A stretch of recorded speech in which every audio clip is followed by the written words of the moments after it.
Testing, testing. One, two, three. Bravehearts, Urbanites, Coach Mad Hatters, Vineyard, Creatrix, Crimson Velvet VIPs. Welcome to my Friday, October 21st, 2022, 5:49 a.m. DMV Standard Time. We're going to talk about progressive meditation. I have a moment in time, a ripple in time, a wrinkle. It's a ripple. I have a ripple in time that I want to talk to you about, and it spans my last 14 days. And what that's been all about, at the core, at the crux of it, has been meditation, has been this thing that the psychologists call quietude. Well, not even really the psychologists, it's really the Jungians. So I speak about Carl Gustav Jung a lot. I'm trying to see. Is his book sitting here somewhere? Uh, Probably not. Wait a minute. Hang on a minute. Let me see if I can. Let me just so we can get context. I've been talking about context a lot.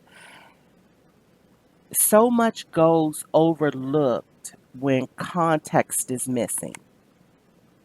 I'm noticing that we are trying to get into this groove where we are comfortable with snippets of stuff where life shows up and it's been cut and paste versus being privy to the full context, full disclosure.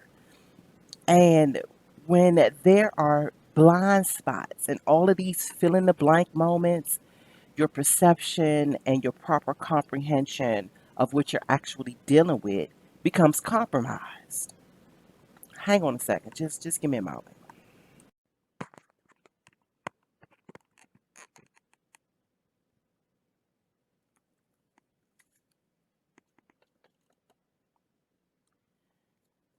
I've had I've had this since 19 19. Where's my mind going? 2017. Something is brewing. Oh wow. Okay.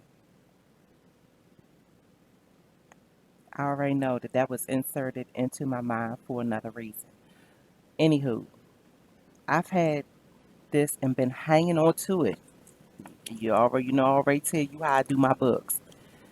Um, I've had this book since 2017 and have been rocking with it. It's the work of Carl Gustav Jung that was edited by Joseph Campbell. And Joseph Campbell was the one who founded the monolith. The monomyth. Why do I want to call it a monolith? Monolith. Monomyth.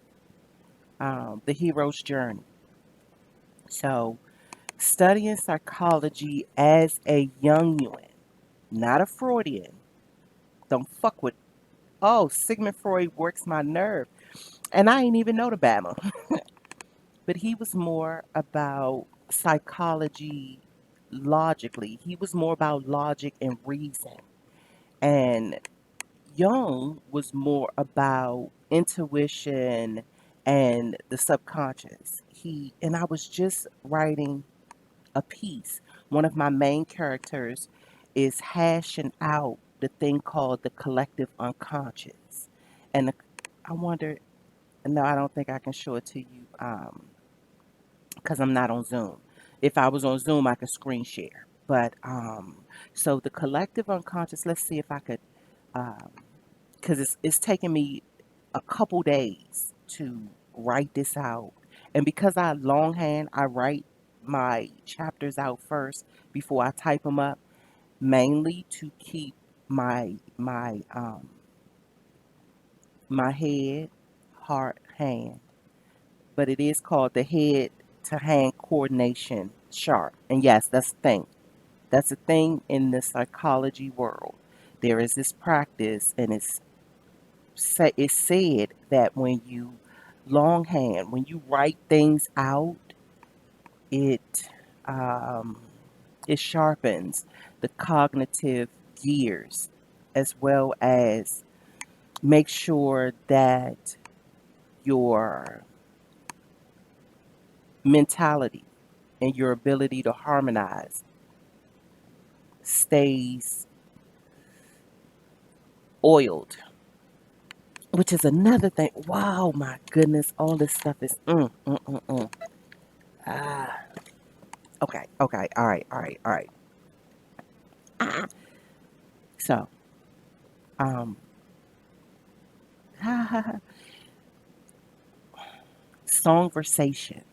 India Ari, I want to say about 6, 7 years ago. Don't quote me on that. I'm not sure, but it's been a while now, where she began the concept, or she put life. She brought life to the concept of songversations, and so it's songs and conversation, the mix of that, where you can hear a song and it can actually have a conversation with you, or someone can craft a song that's speaking to someone that has a conversation, or someone listens to the song and is having a conversation.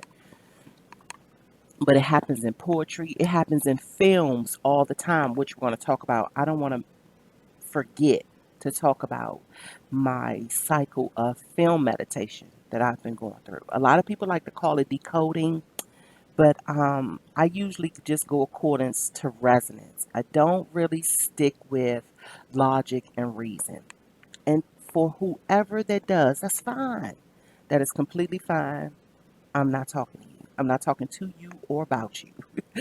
I am speaking about those that live inside of the right brain hemisphere, dominantly live inside of the right brain hemisphere, and how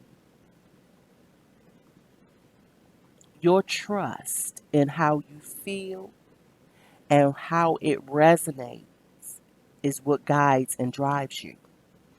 That you know that there are certain things that are invisible, but it's still a force nonetheless.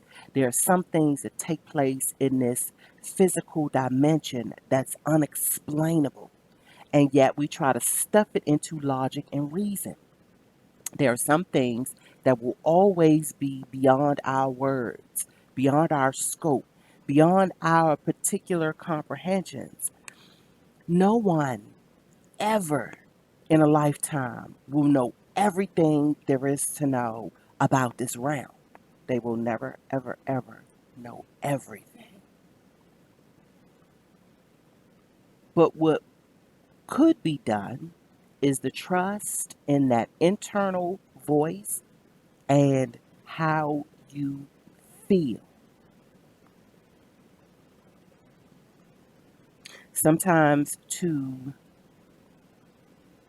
not be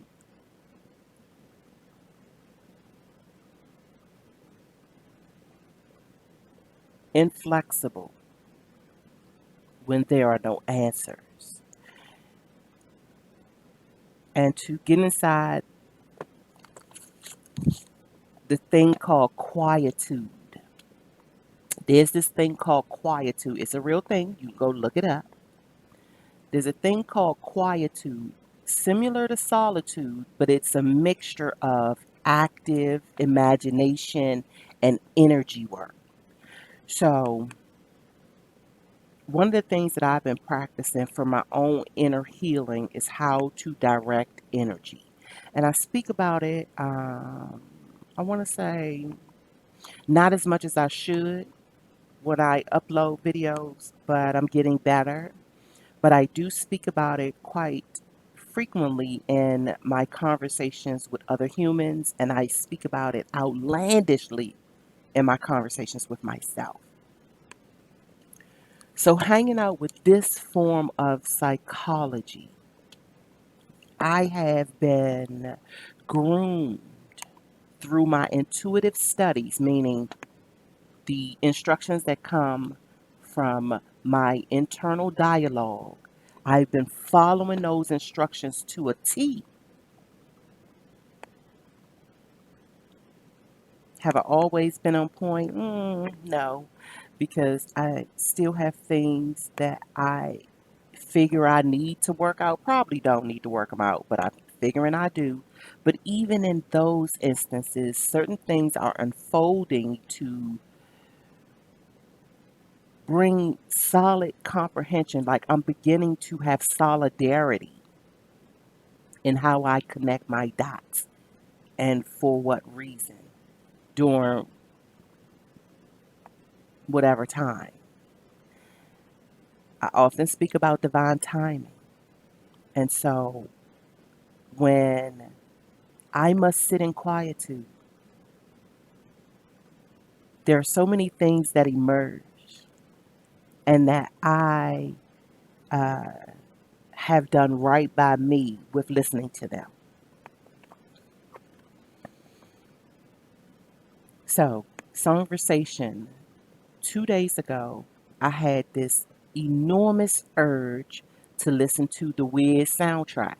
So I listened to the entire Wiz soundtrack, which I have on CD. I actually have it on CD because I've had it for a while because I've always been a lover of the Wiz soundtrack. And I actually did a recorded segment that I have uploaded to this channel about the Wiz, but it's been, I want to say, at least a year and a half ago. So it's real old. Um, but I always like it when my resonance bring me full circle to something. And if you can sit undivided, that means you give that songversation session your undivided attention and just allow your scope, your observance, if you like it, okay?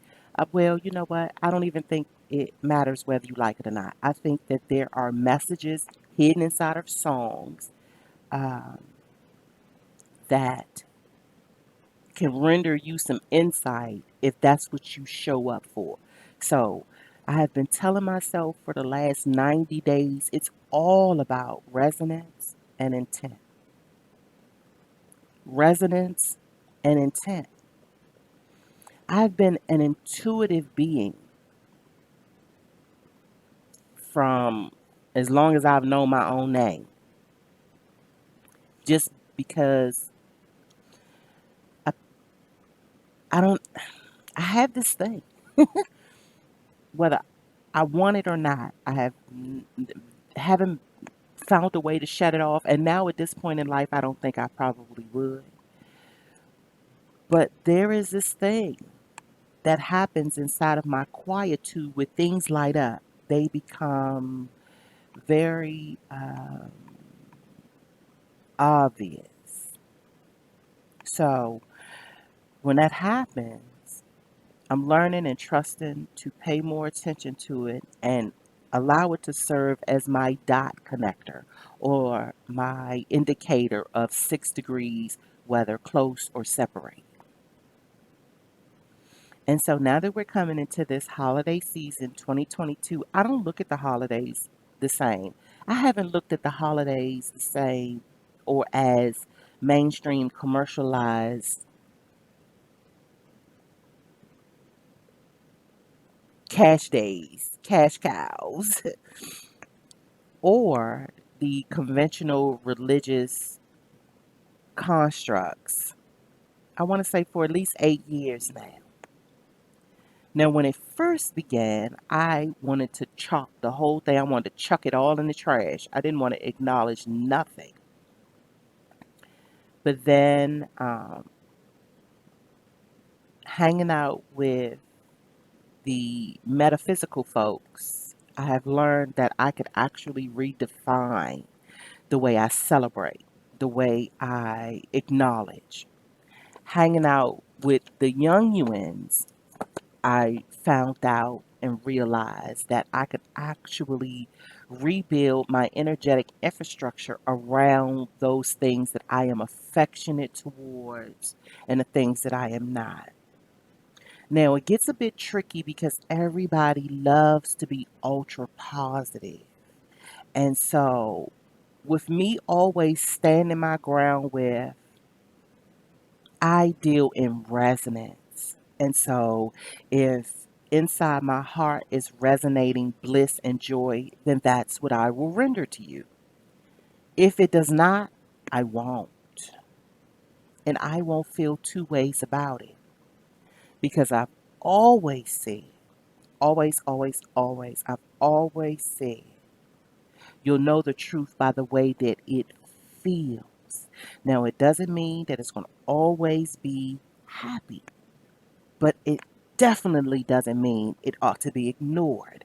We like to ignore the icky bits. We like to ignore or run away or suppress or not give full honorary acknowledgement to the pain or to the frustration or to the confusion or to the divine chaos. And some things show up to be disruptive. We figure that that our lives should never be disrupted. But then the thing about it is like, how do you know what your potential is if you do not see it firsthand, real time, inside of a disruption? You'll never know your strength if you don't ever have the chance to deal with disruption. Now, does disruption mean that you should be strong enough to ignore it and push it out of the way? No. The, I got my books today, baby. The real thing is to understand who you are inside of that chaos. What is emerging? How do you feel? What are you thinking about? And then you gather that. And I'm hoping by now that if you find yourself returning to this little channel with less than 30 subscribers and what, one or two views, if you find yourself here, know that you are now having tea with the Mad Hatter. Do you remember Alice? If you're familiar with the story of Alice in Wonderland, the Mad Hatter was the first one she met, but it was inside of a world that not many people venture to. But they were ready when she got there. They were ready. They didn't have to get ready. They wasn't unprepared for her. They were ready when she showed up to give her that small little itty bit of piece of information that sent her on a course that led her right to where she needed to be. And she didn't see the Mad Hatter again until it was time for her to battle the Jabberwocky.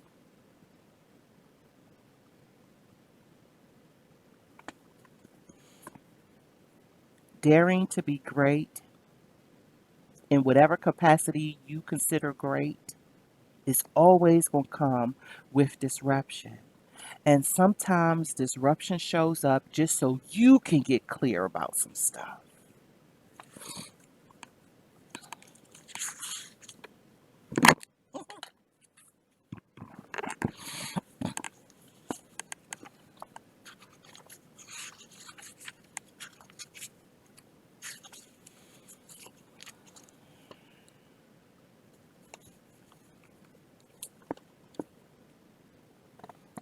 I like to call this Exhibit A.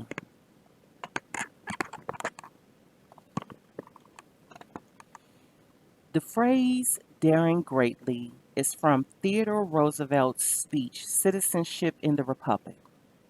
This speech, sometimes referred to as the man in the arena, the woman in the arena, was delivered at the Sorbonne, I believe that's what it's called, in Paris, France, April 23rd, 1910. This is the passage that made the speech famous. It is not the critic who counts, not the man who points out how the strong man stumbles or where the doer of deeds could have done them better.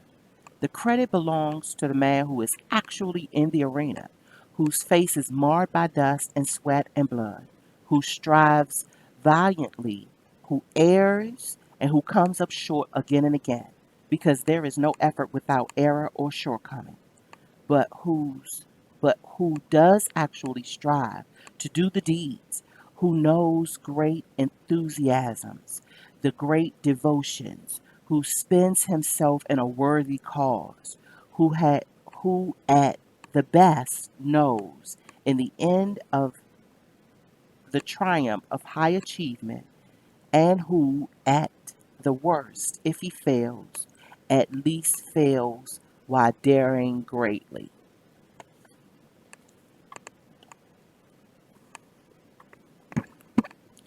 Resonance and intent. So, I am now part of the holiday crew, the Holly holiday crew. Hollywood is not just the place where motion pictures are created. There really is a Hollywood with a magical essence to it, which is one of the reasons why the founders of Hollywood called it Hollywood, because they understood from inside of the mystical metaphysical properties of the wood of the holly tree. There were great dynamics inside of the invisible, inside of the unseen. Unseen in my world translate to energy, and you can move energy. It's called the butterfly effect. When you have undivided intent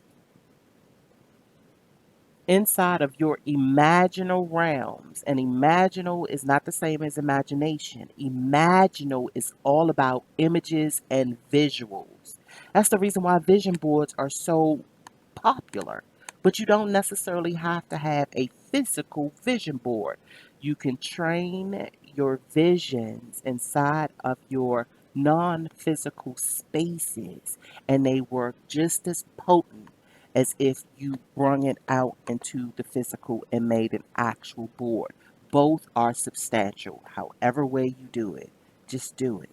But in order for you to learn or cultivate the practice of conducting your internal visuals, that which is inside of your mind's eye, you have to stand in flexibility. Don't try to control what pops up. Acknowledge it and give it a space. One thing that I've noticed and learned, that the more and more I try to get it out of here, I don't want to think about that. Move that out of the way. Why am I thinking about that so much? That's when it stayed and started to harass me. Versus, I see you. I acknowledge your presence. Even if it's to the point where it's like, I don't know what to do with this right now. And because it's making me feel some kind of way, we're going to put it over there, over there. And you're welcome to show back up if you have something that you honestly want me to pay attention to. But if you don't, you remain there.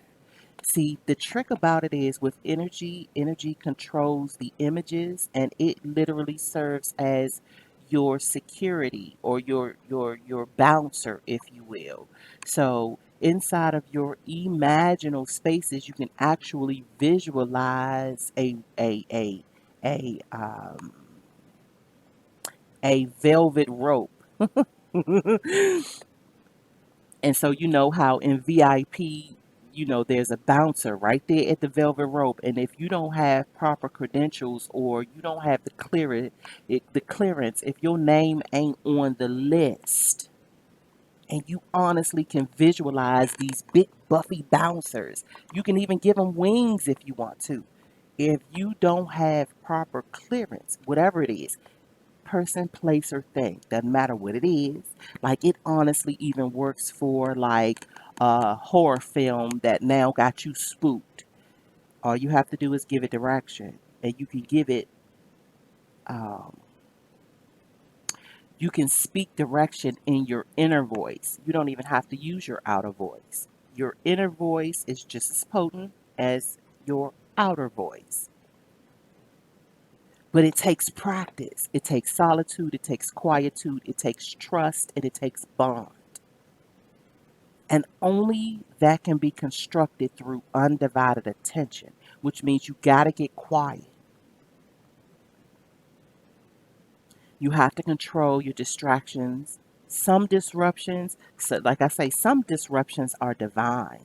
Some disruptions are meant to be, mainly so you can find out who you be. So,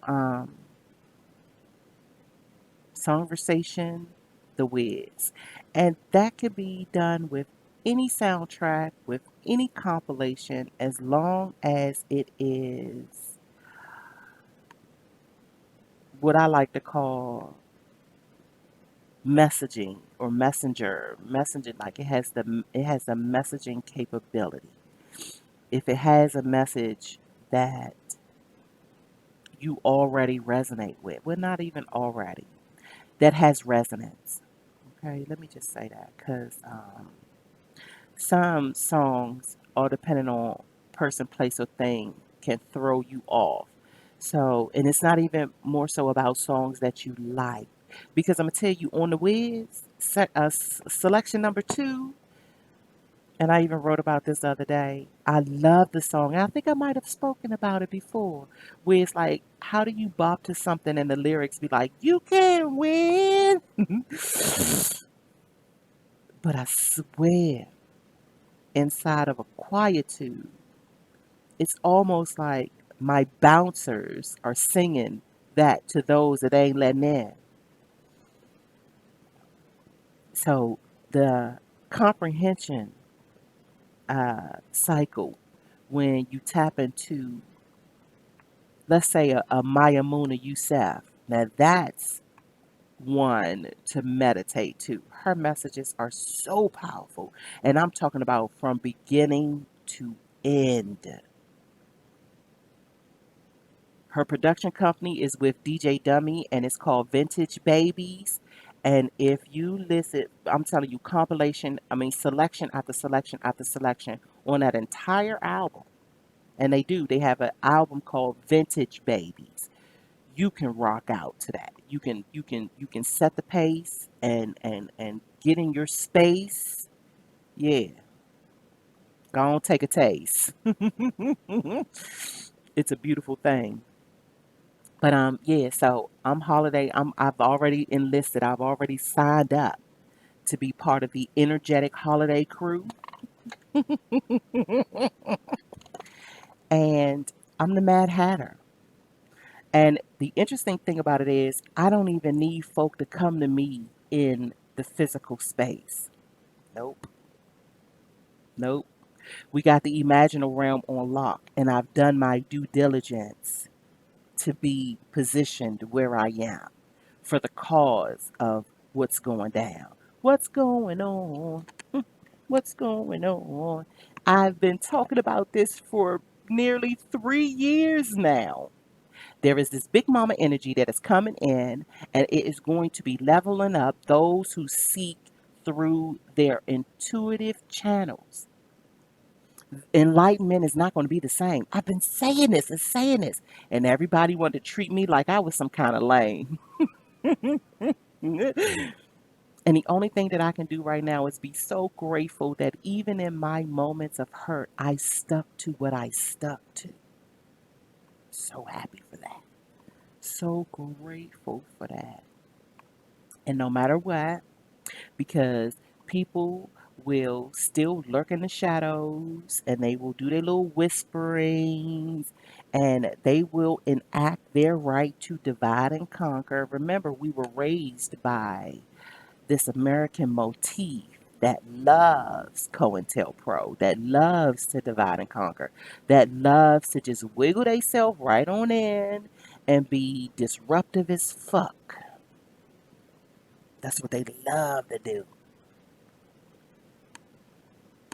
So consider yourself the individual in the arena, even if you are a disruptor, because many arenas got a Red Bull, and I'm speaking metaphorically. Ain't no Red Bulls, I'm speaking metaphorically.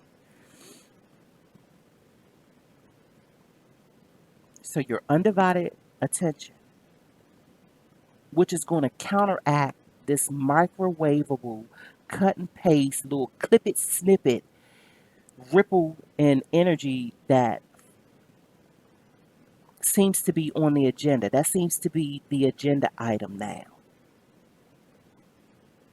Everything to be as short as possible, making the ability to sit still and study and get with and tap into and be part of and walk through imaginal portals and understand energy. Energy work is not swift. Just like a cake baked from scratch is not swift. A slow roasted, wonderful chicken and herb and rosemary, that is not swift. And you can't put it in the air fryer. You got to do it like Big Mama. Well, you don't have to, but it's good if you do. Like your results will be more substantial, it'll be deeply rooted. So, here I'm going to close out with um, we're going to talk about real quick. So, um, I have this thing when I am character developing, or when my plots or when I'm stitching together story or however the narrative is unfolding, usually it comes in patches. So the way that I write story is patchwork. And sometimes it really is a labor of love. And I have to um, unplug, if you will. So my characters speak to me. They show up in visuals. They show up in non-verbal communication, and I really have to be paying attention to make sure that I capture some of the nuance. Have you ever tried to put nuance into words? I guarantee you, it's better than trying to get to that nasty ass gym lifting weights. But who am I? Tell folk what to do. I'm just the Mad Hatter. Okay, that's what I am. I'm the Mad Hatter. So let me Mad Hatter. We're gonna deal with a little Mad Hattery right now. So I had this series of films. Oh, so I was saying. So usually when I have this burst of creativity and I'm writing and writing and writing, and just for the sake of receipts, just so you understand what's good. I don't even know if you can really like see it, but sometimes it comes out like this. But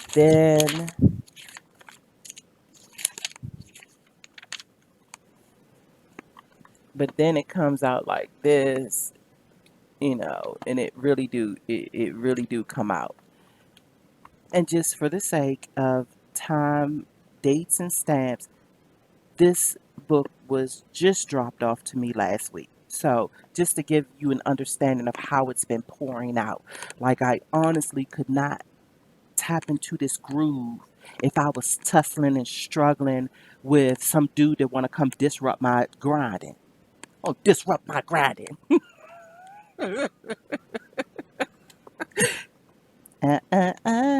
Nah, fuck no.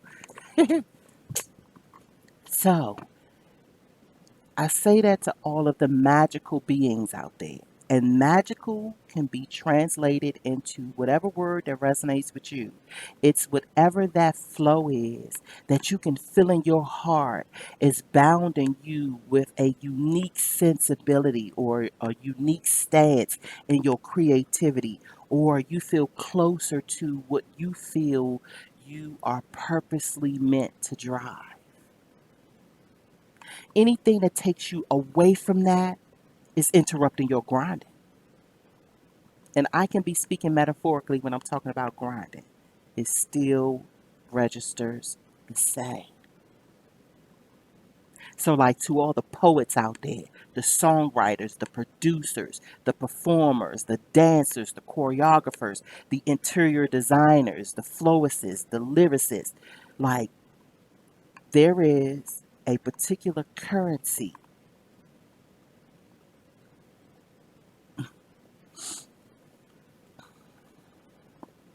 So when this happens to me, I usually take a moment to go into what I like to call film meditation.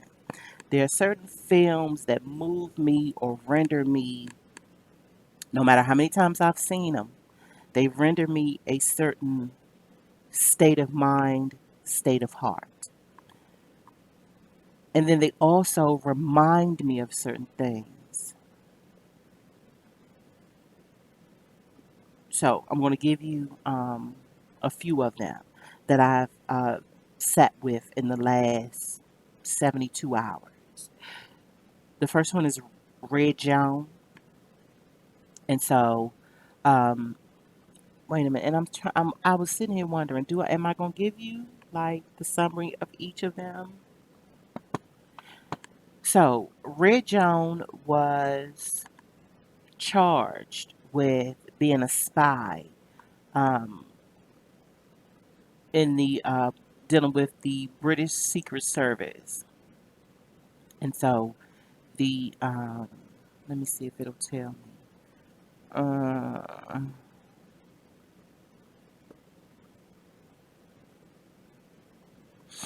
no, it doesn't. But as usual, they was getting it wrong because they wasn't worried about context. So they was trying to gather all of the details and data around why she was doing what she was doing, always overlooking the context. But lo and behold, she had a few champions that just knew like something don't sound right. Just knew that there were bits and pieces that were missing.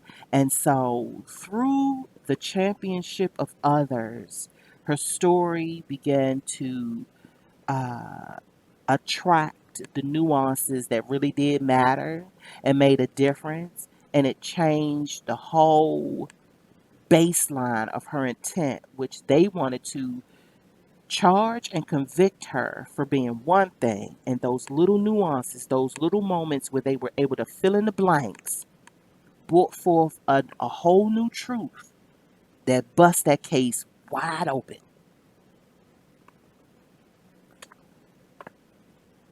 Which ended up in it, within hindsight, the historical value is she literally saved situations in a rippling effect that could not have been predicted in those moments. I like those type of situations and stories because they really do speak to me. Personally, they speak to me. Um, the one I just caught yesterday was a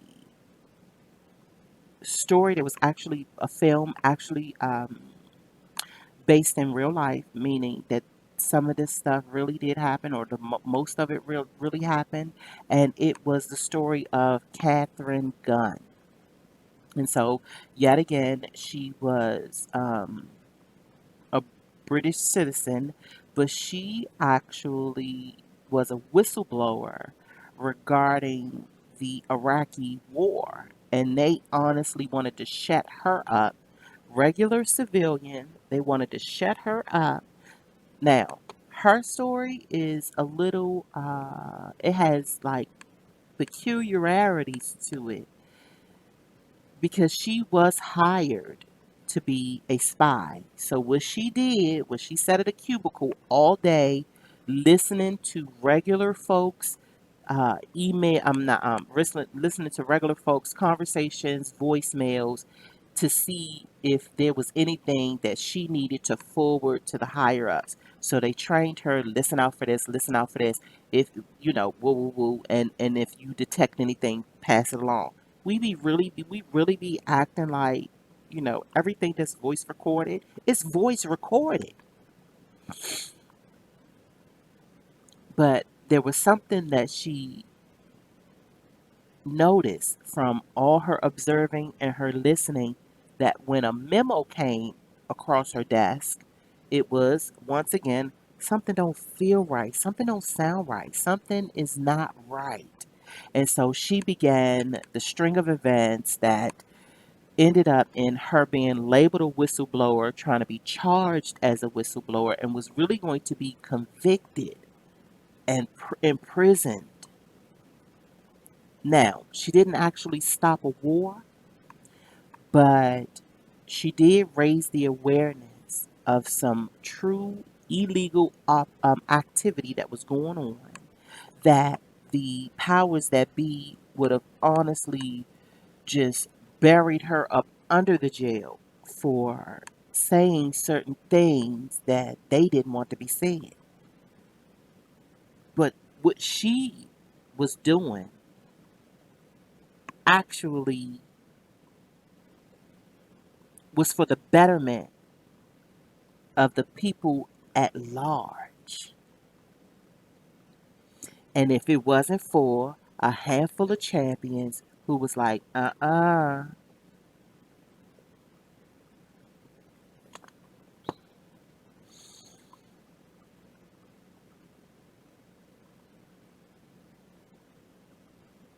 next one is called the Martha Mitchell effect. Yeah, I've been Netflixing it and chilling, honey. The Martha Mitchell effect. And this is Martha Mitchell was the wife of the her husband was part of the Nixon administration. I'm trying to figure out because I didn't even really pay attention to that clown. But let me see.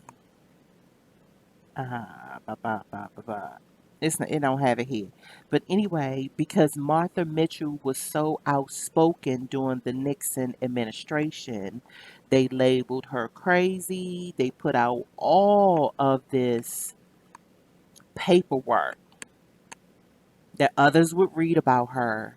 And because they didn't know her personally, they didn't have the context that many were getting it in her mind, getting it in their mind that she was one way when actuality she was another way. It's amazing how we rely on how other people paint us. Anyway, so she was labeled crazy. I think I said it already. They literally shut her out of being able to contact anybody outside of her immediate circles. Like even people within her immediate circles was kind of believing some of the things that were being written about her. Now, this was an entire governmental administration. She is the one that has gone down in history as being the loudmouth that cracked open the momentum around Watergate. Had it not been for her loud mouth, there were some things that would have been left unsaid and they would have never gotten to the bottom of the shenanigans. And in her situation, lo and behold, if it wasn't for a handful of champions, see where I'm going with this? There is a theme with this. There is a theme with this. Okay, so there is one more, or at least I thought it was one more.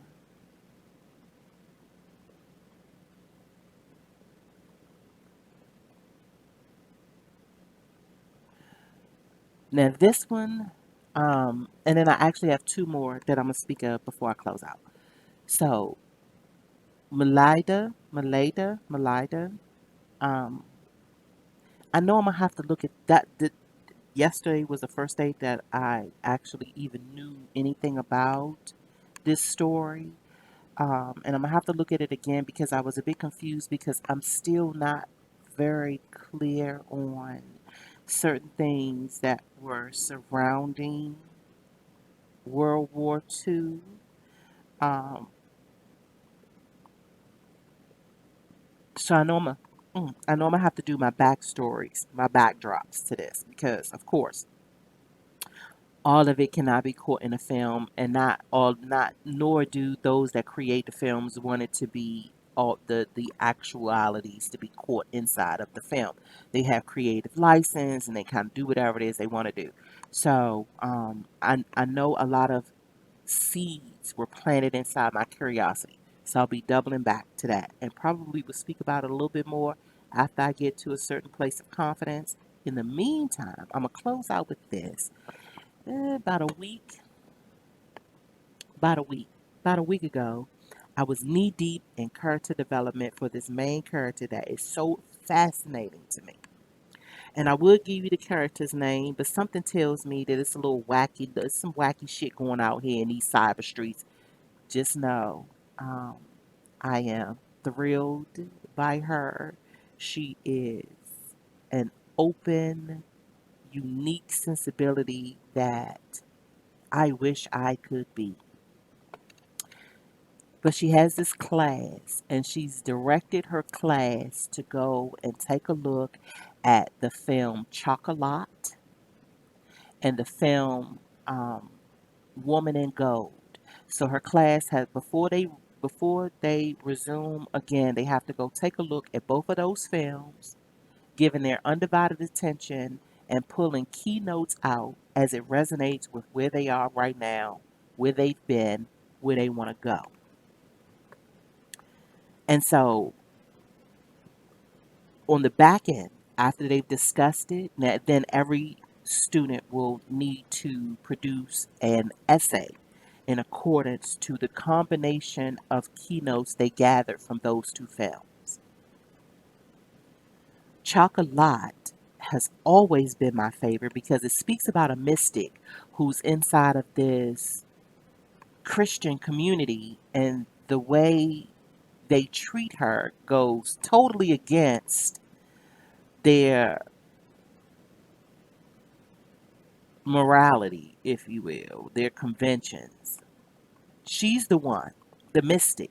She's the one that is feeding folk. She's the one that is bringing in people from the cold. She's the one that has this open, welcoming spirit.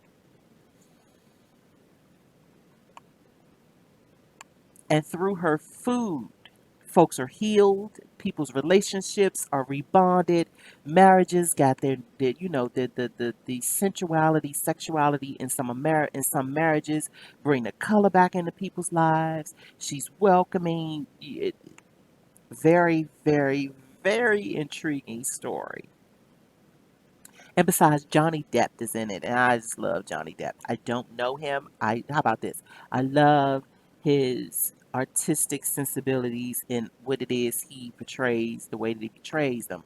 He's the Mad Hatter, for Pete's sake. I think he brought to life the Mad Hatter for me. I don't like any other Mad Hatter other than the one that Johnny Depp portrays.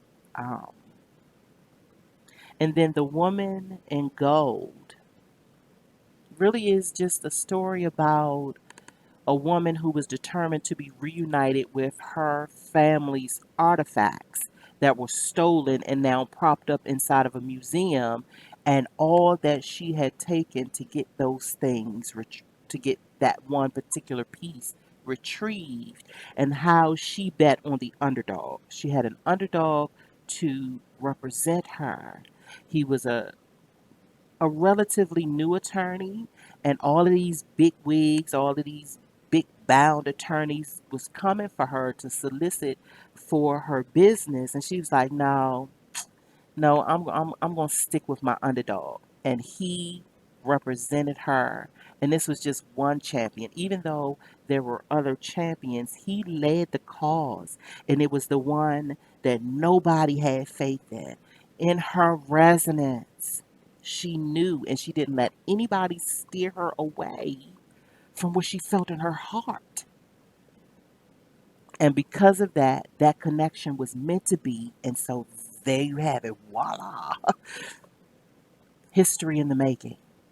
Rightful, passionate, precise history in the making. So, thank you for hanging with me. You see, I'm put my glasses back on. Put my glasses back on so I can see you. So yeah, until next time, I do wish you well. Try to figure out is it working? There we go. Yeah, I wish you well.